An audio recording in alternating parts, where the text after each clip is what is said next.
নমস্কার সবাইকে সরস্বতী পূজার শুভেচ্ছা জানাই। আজকে 2রা ফেব্রুয়ারি ও কালকে 3রা ফেব্রুয়ারি দুদিন ধরেই মা সরস্বতীর পূজার বিশেষ তিথি শ্রী পঞ্চমী আছে, শুক্লা পঞ্চমী। তো সেক্ষেত্রে আগামীকাল সকালবেলা 10টার মধ্যে যেটি করবেন ক্রিয়াটি, আপনাদের যাদের সন্তান আছে তাদের বিদ্যা লাভের জন্য, বিদ্যা শুভর জন্য, পড়াশোনায় অমনোযোগ দূর করার জন্য মা সরস্বতীর যন্ত্রমের চিত্র সাদা কাগজে লাল কালি দিয়ে আপনারা আঁকুন বা তাকে দিয়ে আঁকান সন্তানকে দিয়ে।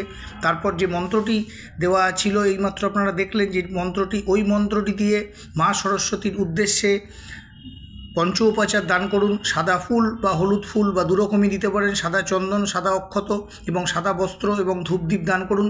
তারপরে মা সরস্বতীর ধ্যান মন্ত্রটি যথাসাধ্য জপ করার পরে, ধ্যান করার পরে মনে মনে চিন্তা করে তারপরে এই বিশেষ জপ মন্ত্র যেটি যাচ্ছে এটিকে 108 বার জপ করবেন এবং সর্বশেষে এই প্রণাম মন্ত্রটি মায়ের উদ্দেশ্যে নিবেদন করবেন। এটি করুন, অবশ্যই সন্তানের বিদ্যায় শুভ ফল পাবেন। সংকল্প করে নিন, হয় সন্তান নিজে করবে বা তাদের হয়ে আপনারা করতে পারেন, অবশ্যই শুভ ফল পাবেন।